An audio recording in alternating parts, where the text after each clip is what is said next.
Hello children, here another writing pattern.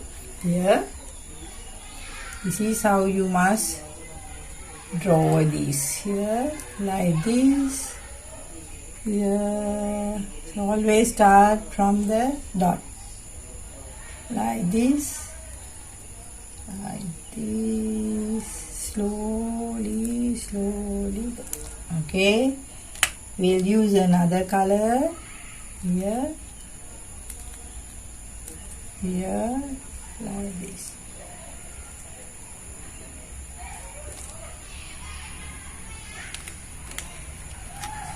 Here's another color. I'm using different colors.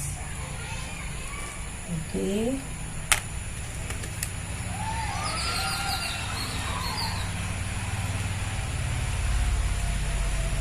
Now after finishing all these writing patterns, you are fit to write numbers and letters.